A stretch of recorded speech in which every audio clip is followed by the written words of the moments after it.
Hello? Hi, Mama. Hi, son. Am I interrupting? No, it's fine. What's up? Nurse, we need help now. What is it? What's wrong? There's no time, man. This way. Okay, show me. The first thing Marcus noticed was the silence. Not the peaceful kind, the heavy kind, the kind that settles into your bones and makes you wonder what you missed while you were busy being important. He stared at his phone again. No new messages, no missed calls. Just the cold glow of the screen reflecting back a face that success had polished, but life had quietly been wearing down. Marcus Coleman was a man who believed in one dangerous thing.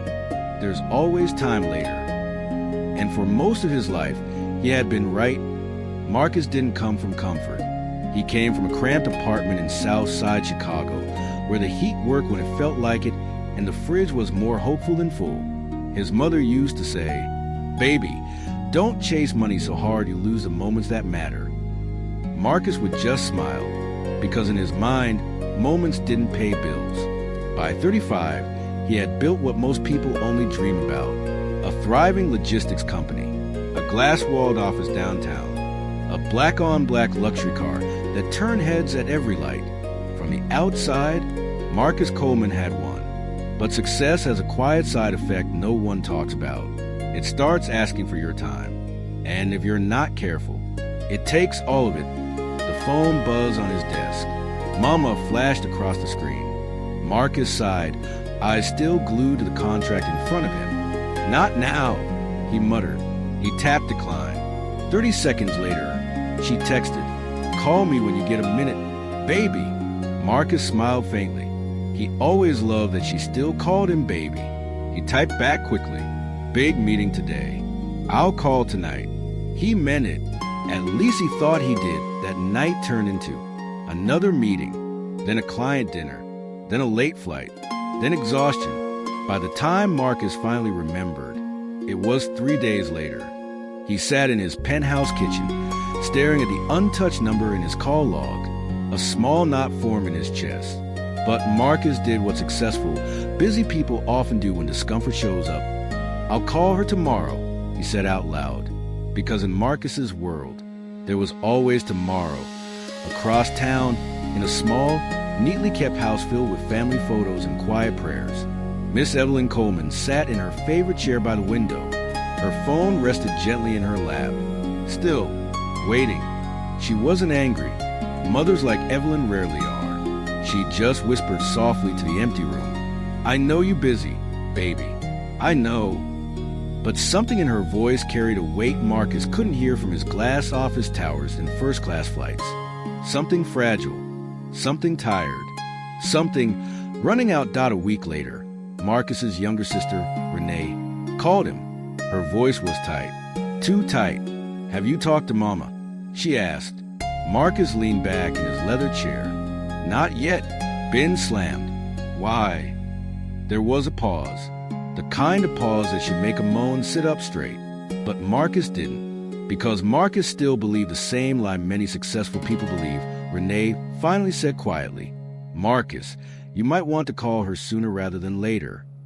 For the first time in a long while, Marcus felt something shift in his chest. Not fear, not yet, just discomfort.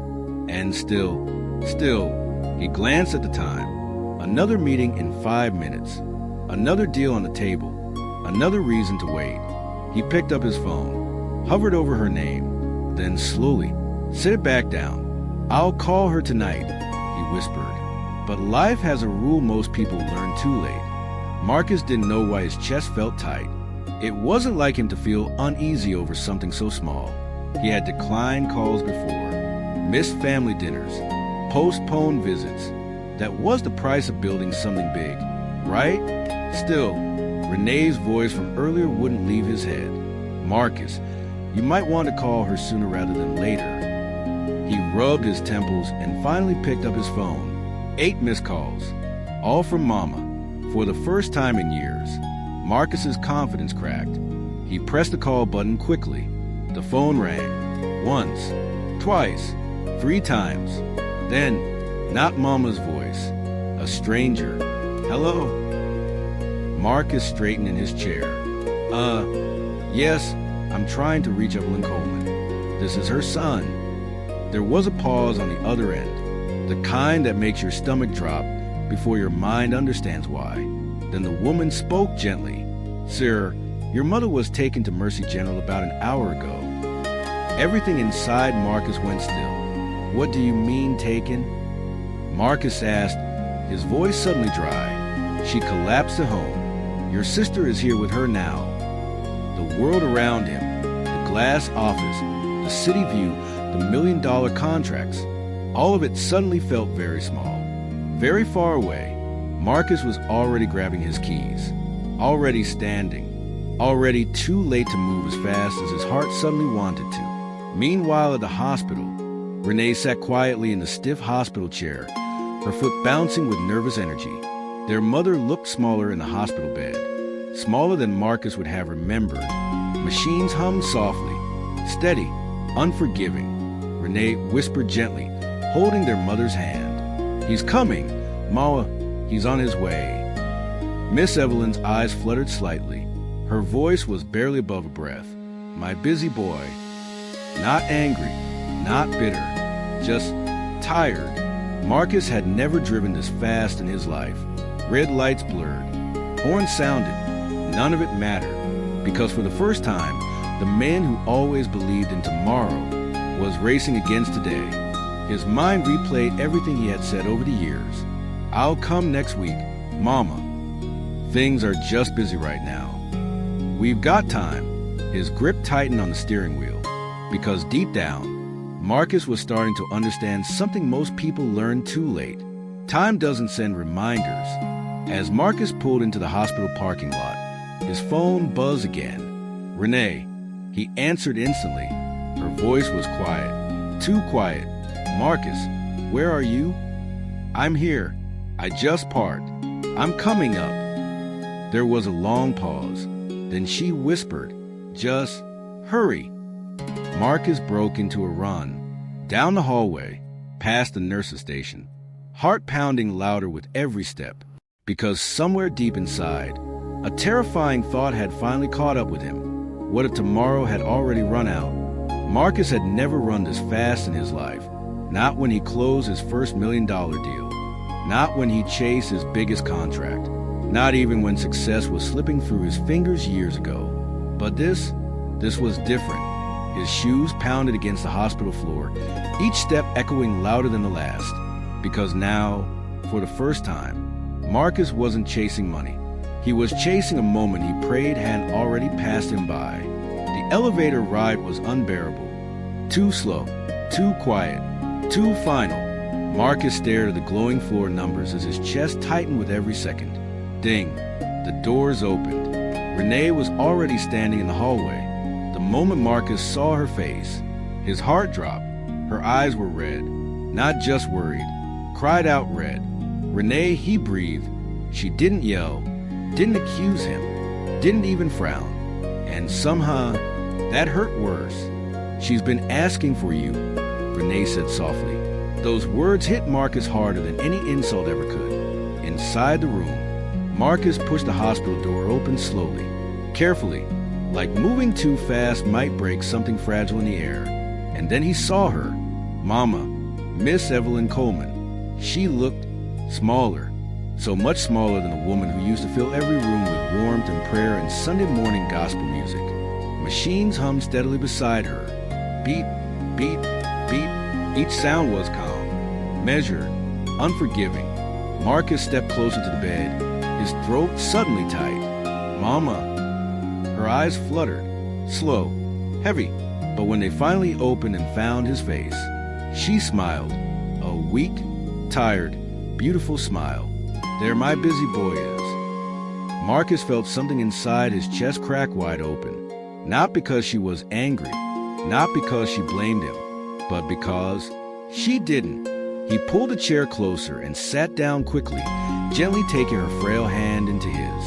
Her skin felt thinner than he remembered, cooler, fragile in a way that made guilt crawl up his spine. I'm here now, Mama, he said, his voice rough. She studied his face like mothers do, like she was memorizing it. Then she whispered softly, You always said tomorrow. Marcus froze, completely. because in that quiet hospital room, those 4 words carried the weight of every missed call, every postponed visit, every not today. For the first time in his perfectly scheduled, tightly controlled life, Marcus Coleman had no defense, no meeting to run to, no deal to hide behind, no success big enough to protect him from this moment. His voice dropped to barely a whisper. "I thought we had time." Miss Evelyn's fingers squeezed his weakly. Her eyes were gentle, loving, but knowing. Baby time don't wait on nobody. Suddenly, the heart monitor changed rhythm. Beep, beep, beep, beep. Renee straightened immediately. Marcus's head snapped toward machine. The steady calm in the room was beginning to slip, and for the first time since building his empire, Marcus Coleman felt completely powerless. The sound changed first. Not loud, not dramatic, just different. Beep, beep, beep, beep. Marcus's eyes locked onto the monitor like his life depended on it, because in that moment, it felt like it did. The room tightens. "Nurse," Renee called, her voice already trembling. Marcus stood frozen beside the bed, still holding his mother's fragile hand, as if letting go might somehow make things worse. The steady rhythm on the screen began to stumble. Not stop, not yet, but stumble enough to make fear spread like cold water through Marcus's chest. A nurse hurried in, then another. The calm air in the room shifted instantly into controlled urgency. Professional, fast, too practiced. Marcus's heart began to pound. "What's happening?" he asked, his voice rough. No one answered him. And somehow, that silence said everything. Miss Evelyn's eyelids fluttered slowly. She turned her head just enough to look at Marcus again. Really look at him, like she was trying to hold a moment in place. Her voice came out then, fragile, but clear enough to break him. "Baby." Marcus leaned in immediately. "I'm here, Mama. I'm right here." Her fingers tightened weakly around his hand. "Don't work so hard you forget to live." The words hit Marcus like a physical blow, because deep down, he knew she wasn't just talking about work. She was talking about the missed birthdays, the short phone calls, the "I'll visit next month" promises, the years he thought were safely waiting ahead. Marcus swallowed hard, his voice shaking for the first time in years. "I'm sorry, Mama." 3 words. Heavy, late, honest. Miss Evelyn's lips curved into the softest smile. Not disappointed, not angry, just full of that same patient love she'd always carried. "I know, baby." Suddenly, the monitor stuttered again. Beep, beep, beep. "Doctor!" The nurse called sharply. Everything in the room sped up. Footsteps, voices, hands moving quickly over buttons and rails and wires. Renee backed up slowly, her hand covering her mouth as tears spilled freely now. Marcus didn't move, couldn't move. His hand was still wrapped around his mother's. And for the first time in his powerful, carefully controlled life, Marcus Coleman was completely, terrifyingly at the mercy of time. A doctor rushed in, calm but urgent. "Sir, I'm going to need you to step back."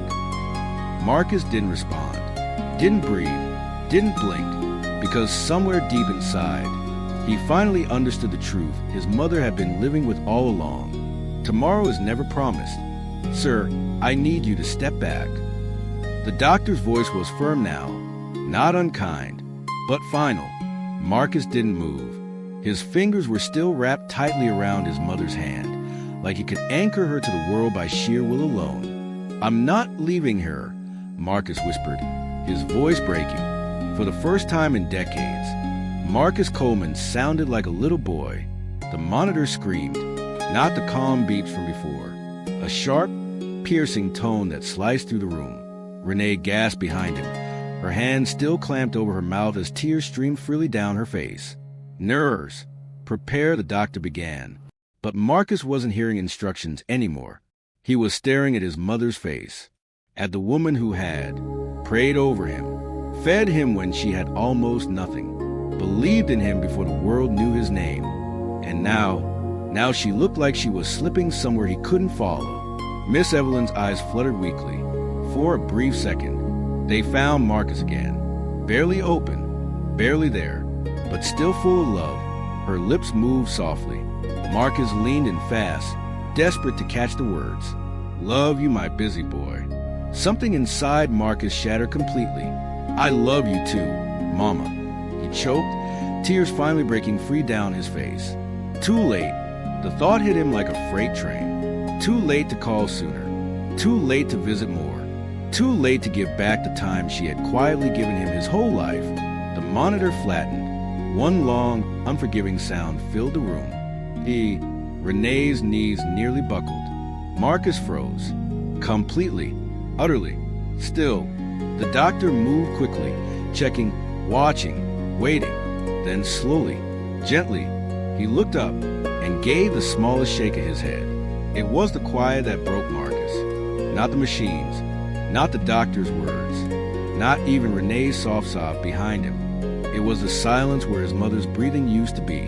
Marcus lowered his forehead slowly to the edge of the hospital bed, still holding her hand. His shoulder began to shake, because in the end, the man who controlled schedules, contracts, and million-dollar timelines had lost the one thing he thought he had plenty of: time. The funeral was quiet, not because people didn't care, but because some losses are too heavy for noise. Marcus stood in the front row, dressed in black that suddenly felt heavier than any suit he had ever worn. The church was full. Friends, family, neighbors his mother had helped over the years. Lives she had touched while he was busy building his empire. 4 days after the hospital, Marcus moved like a man underwater. Slow, distant, changed. The penthouse felt too big now. Too quiet, too empty. He found himself staring at his phone more than once, half expecting to see Mama flash across the screen again. It never did, and that was a lesson that finally broke all the way through. Some calls don't come twice. 1 week later, Marcus drove somewhere he hadn't been in years. The small house across town, his mother's house. Everything inside still smelled like her. Lavender, Sunday cooking, and the faint trace of the prayers she used to whisper at night. Marcus walked slowly through the living room until he stopped in front of the chair by the window. Her chair. He sat down carefully. For the first time in a long time, Marcus Coleman allowed himself to be still. He pulled out his phone, opened his contacts, scrolled to the name that would never answer again. Mama. His voice was barely a whisper. I'm gonna do better, I promise. But the room stayed quiet, because life has a rule no amount of success can bend. You can make more money, you can build bigger companies, but you can never get back lost time. Months later, things did change. Marcus started leaving the office earlier. He called Renee every Sunday. He even started mentoring young entrepreneurs, but this time, his advice sounded different. Whenever someone asked him the secret to success, Marcus would pause, then say quietly, don't build a life so busy that the people who love you have to schedule your heart. If someone you love crossed your mind while watching this, don't wait. Call them, visit them, say the words while you still can. Because the hardest truth Marcus Coleman learned is this: tomorrow is a promise nobody owns. If this story moved you, don't forget to like the video. Subscribe to Echoes of Wisdom for more powerful life stories that stay with you. Until the next echo, stay present,